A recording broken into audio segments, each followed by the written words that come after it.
안녕하세요. 오늘은 SBS 화제의 주말 드라마 귀궁 4화입니다. 지난 회차 윤갑의 혼령을 되찾기 위해 여리는 기도를 올렸고 강철은 팔척기와의 대결 끝에 이무기의 모습을 드러냈습니다. 궁을 뒤흔든 결계 붕괴, 정체불명의 저주 팔척기는 다시 인간의 틈을 타고 왕실로 스며든다. 무녀 여리, 이무기, 강철이 그리고 왕실의 비밀까지. 드라마 귀궁 4화 지금 시작합니다.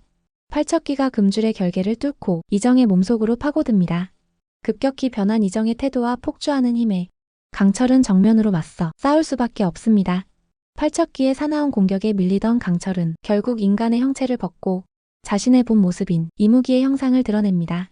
강철은 필사적으로 팔척기의 사령을 이정의 몸에서 끌어내고 간신히 분리해내는 데 성공합니다. 그 틈을 노려 여리는 팔척기를 봉인하기 위한 의식을 시작하지만 귀신의 기운은 너무나도 강했습니다. 여리는 저항조차 하지 못한 채 제압당하고 절체절명의 순간 팔척기는 흔적도 없이 사라지고 맙니다. 의식이 끝난 뒤 이정은 강철의 정체를 추궁합니다. 그에게 인간이라 보기엔 믿기지 않는 힘이 있었기 때문이죠. 그러자 윤갑은 드디어 진실을 입 밖에 냅니다. 상충이 날 죽였어. 이정은 원자의 몸에 손댄 자들을 용서하지 않겠다고 선언합니다. 하지만 상황은 반전됩니다. 죽은 줄 알았던 원자 이광, 광희가 갑작스럽게 등장한 것입니다. 멀쩡한 모습으로 나타난 광희는 자신 안에 있던 악기를 쫓아내준 사람이 바로 강철이라며 이정을 막습니다. 그제야 이정은 강철과 여리를 풀어주며 상황은 일단락됩니다. 강철은 깊게 다친 몸을 회복하기 위해 냇가에 몸을 담급니다. 살갗에 닿는 물은 차가웠지만 온몸에 퍼진 상처의 열기를 조금씩 가라앉히는 데 도움이 되었죠. 무겁게 숨을 몰아쉬던 그의 곁으로 조심스레 다가오는 기척이 느껴집니다. 그곳에 선 이는 여리였습니다. 그녀는 주저없이 무릎을 꿇었고 눈을 떨구며 조용히 입을 엽니다. 윤갑 도령을 살려주세요. 당신을 몸주신으로 모시겠습니다. 그 말에 강철은 고개를 천천히 돌립니다. 눈동자엔 복잡한 감정이 일렁였고 입술은 굳게 닫혀 있었습니다. 13년 전 무력했던 그가 도움을 구할 때마다 여리는 단 한 번도 돌아보지 않았습니다. 그 세월 동안 강철은 절망 속에 홀로 남겨졌고 그녀는 강철을 선택하지 않았습니다. 그리고 지금 간절히 매달리는 여리. 하지만 그것이 윤갑 때문이라는 사실에 강철은 씁쓸함을 감추지 못합니다. 그는 짧게 한숨을 내쉬며 일어섭니다. 물에서 나온 몸은 상처투성이었지만 그보다 마음이 더 찢어져 있었습니다. 지금 와서 나를 찾는 건 너무 늦었어. 그 한마디를 남긴 채 강철은 등을 돌리고 천천히 자리를 떠납니다. 남겨진 여리는 바닥에 손을 짚고 조용히 흐느낍니다. 그녀의 뒷모습 위로 물 한 개가 가볍게 피어오릅니다. 왕실 대비와 풍산. 광희의 몸에서 진동하던 악취가 감쪽같이 사라졌습니다. 이 기이한 변화의 대비는 불길한 기운을 감지하고 곧바로 맹인법사 풍산을 찾아갑니다. 풍산은 대비의 물음에 단호하게 대답합니다.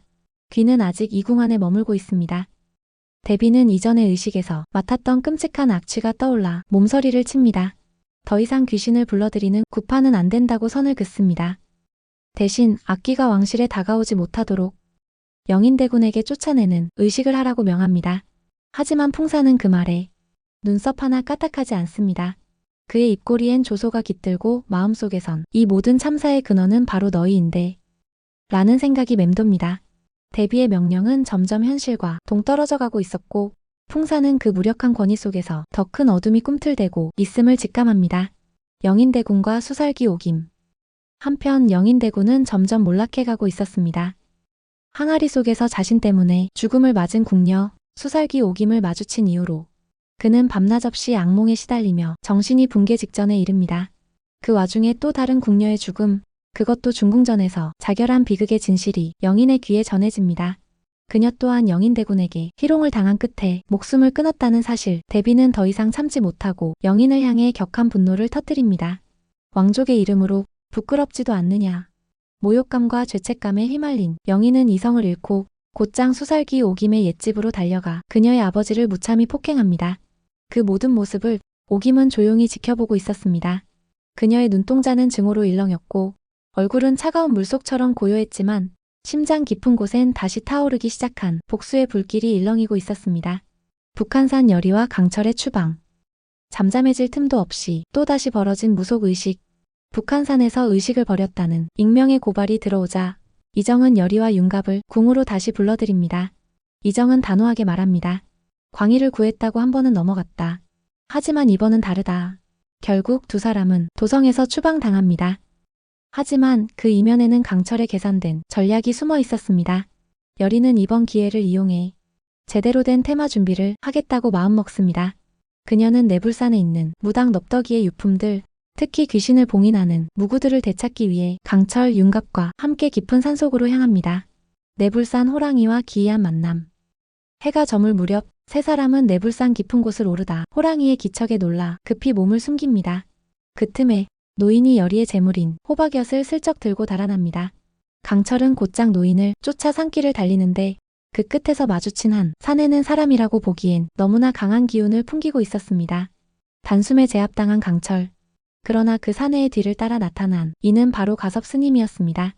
스님은 윤갑의 몸을 한눈에 훑더니 이 안에 있는 자, 인간이 아니로구나 라며 말없이 눈을 감습니다. 그 순간 여리가 도착하고 험악했던 분위기는 조용히 가라앉습니다. 그러나 그 자리에 남은 건 윤갑 안에 잠들어 있는 무언가를 감지한 스님의 의심뿐이었습니다. 영인대군 팔척기에게 사로잡히다.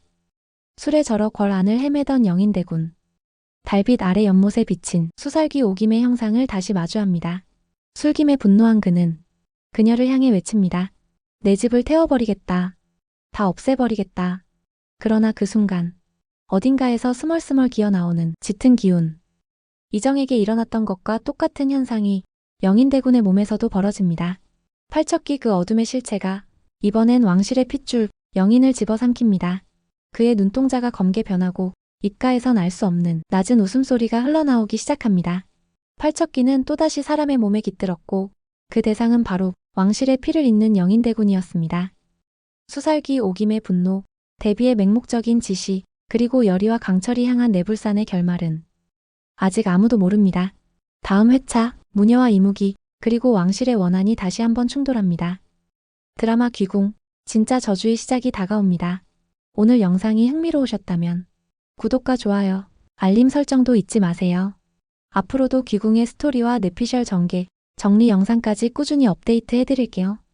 그럼 다음 영상에서 뵙겠습니다. 감사합니다.